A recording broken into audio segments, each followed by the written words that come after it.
Is Cincinnati about to spend close to $1 billion on sports and music venues? The decisions made right now could either transform the city into a major league entertainment powerhouse or become another cautionary tale of wasted taxpayer money. We're talking about a brand new arena, massive stadium renovations, a world-class amphitheater, and real conversations about bringing the NBA or NHL to Cincinnati one day.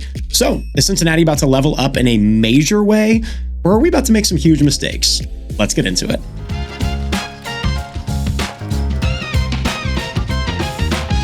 Hey everyone, I'm Danny Barron with the Barron Group. Welcome back to the channel where your top real estate team in Cincinnati breaks down the real estate market, the news, the development, the sports scene, and so much more.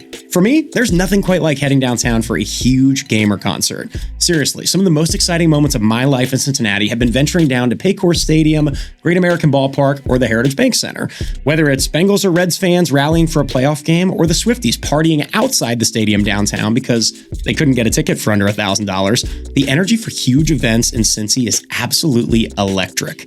Today, we're diving into something that could completely reshape downtown Cincinnati. I've done the deep dive into all the feasibility studies and official reports to break down what's happening with replacing the Heritage Bank Center, the Paycor Stadium renovation deal, the new Farmer Music Center under construction, and whether Cincinnati actually has a real shot at landing an NBA or an NHL team. So without further ado, let's jump into Cincinnati's sports and entertainment revolution. Let's start with the big picture. Cincinnati already has a stacked lineup of venues for a city our size. We've got Paycor Stadium for the Bengals, Great American Ballpark for the Reds, TQL Stadium for FC Cincinnati, Heritage Bank Center downtown, plus Riverbend Music Center, and a whole ecosystem of mid-size venues. That's honestly really impressive for our metro area. But here's the thing, despite having all these venues, Cincinnati is still missing two critical pieces. These are the ones that keep us from consistently landing the absolute biggest concert tours, NCAA tournament games, and major conventions. We're talking about a modern indoor arena and an updated high-capacity outdoor music venue. Those two gaps are costing Cincinnati major opportunities every year because we can't compete with cities like Indianapolis, Columbus, Louisville, and Lexington that have newer facilities. So what we're seeing in Cincinnati is the middle of a massive rethink of its entire sports and entertainment infrastructure. What does that mean for our city practically? Replace Heritage Bank Center with a state-of-the-art arena, invest hundreds of millions into renovating Paycor Stadium, build that world-class riverfront amphitheater, and keep the door open for NBA or NHL expansion. These aren't just pipe dreams anymore. There's real money, real studies, and real momentum behind all of this. Let's talk about Heritage Bank Center. This building opened in 1975, and the reality is, it's just not competitive anymore, compared especially to the modern arenas in our peer cities. That might even be understating it. I recently saw Nate Bargatze there, and I was looking around at the walls, seeing these ancient advertising relics for RC Cola. And upon another glance, they were not old advertisements. The venue was selling RC Cola. Does that still exist? Did they sign like a 70-year brand deal back in the day? Okay, I digress. Heritage Bank Center has limited back-of-house facilities, outdated club areas, and a layout that makes it harder to attract top-tier concerts and NCAA events.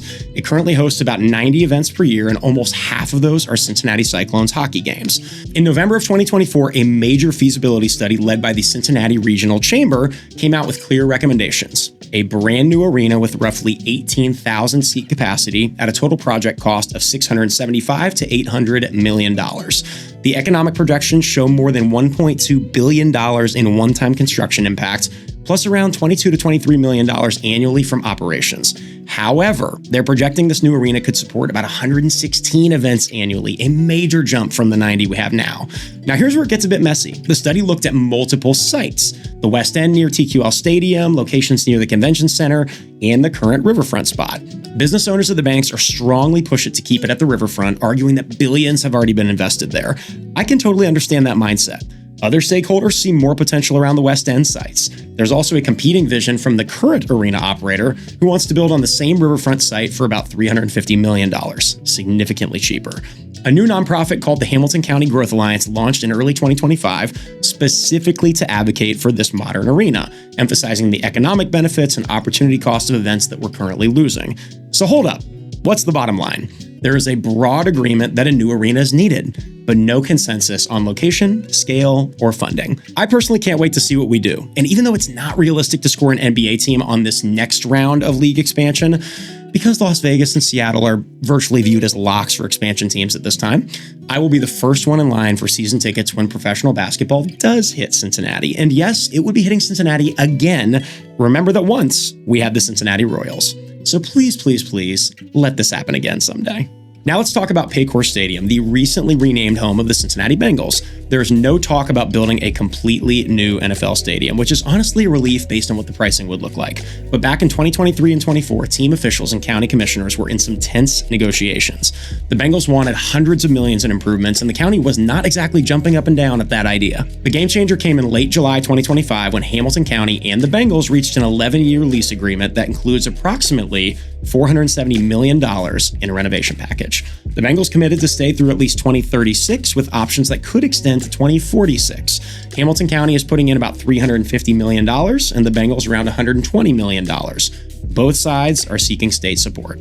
What this deal effectively does is take the idea of building a new NFL stadium completely off the table for the foreseeable future. And here's why that matters for the arena conversation.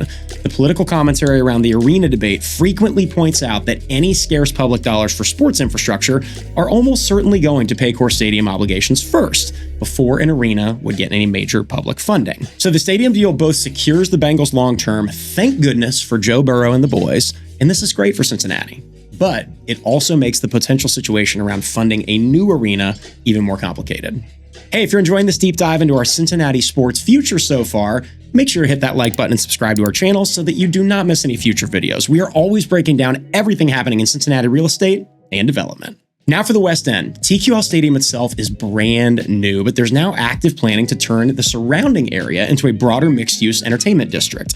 A late 2025 planning submission describes development for the northeast corner of the district with retail and commercial space, apartments and condos, hotel and office space, plus a central event plaza and an entertainment venue built over parking. We highlighted this project in our recent video about Cincinnati's top 10 upcoming developments, so make sure to check that out. Now, why does this matter for the bigger conversation we're having? Two reasons. First, it directly supports Visit Cincy's West End arena concept, where you'd have a brand new arena near 2QL Stadium, combined with an expanded convention center, forming this tight cluster of walkable venues all in one district. Imagine being able to walk from a concert at the new arena to a soccer match at TQL to grabbing dinner and drinks at new restaurants and bars all within a few blocks. That's the vision. Second, it adds yet another mid-sized entertainment node that can host events and concerts, which deepens Cincinnati's overall inventory of flexible live event spaces near downtown. So even without a new major arena being built, the West End is already evolving into this entertainment hub, and it's going to be drawing more people downtown for more reasons throughout the year. Now let's talk about the most exciting and concrete project already happening, the Farmer Music Center, formerly known as Riverbend 2.0, and we also highlighted this one in our development video.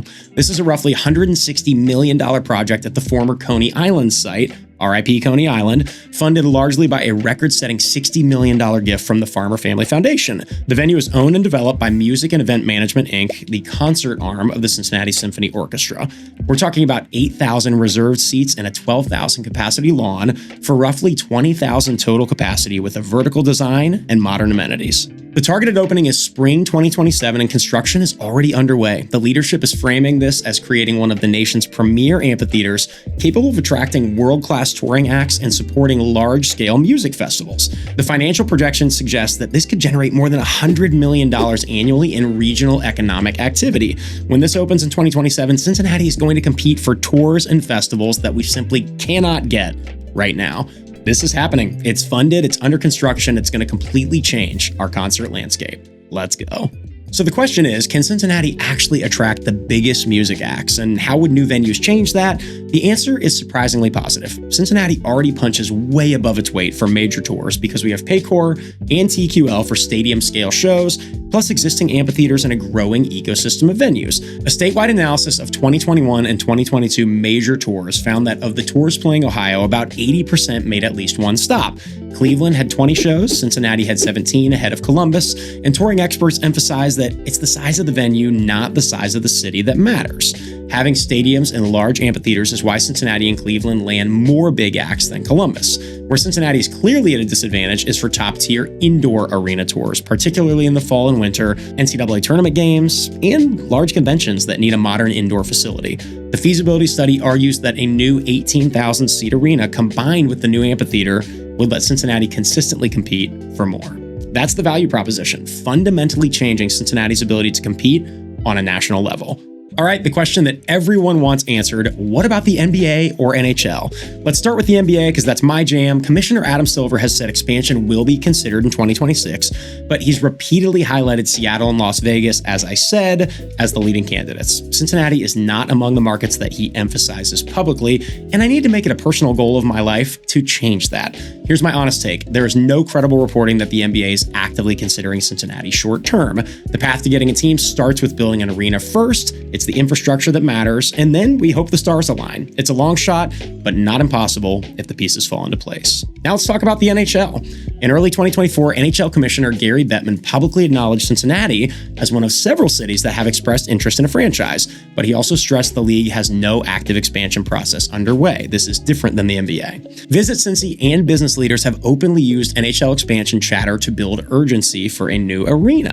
The Cyclones general manager has been clear. Cincinnati could support an NHL franchise, but everything starts with the arena and nothing happens without a new arena.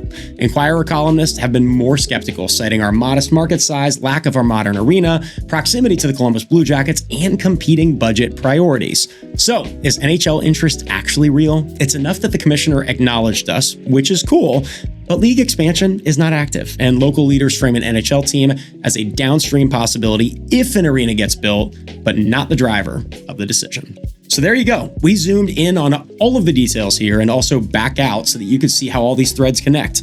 And while it is really exciting in my opinion, it's definitely a complicated puzzle of projects, budgets, and timing. Over the next decade, the big question is this: are we willing to make the commitment to build a world-class infrastructure or keep debating until other cities leap ahead of us? The opportunity is real and the momentum is building, but we have got to actually get it done. Thanks for watching. Hit that like button and subscribe to follow along as these projects develop. We will see you in the next video, and we'll see you at literally every single game when we get our new NBA team. I imagine you'll see the Barron Group as a primary sponsor when it finally happens.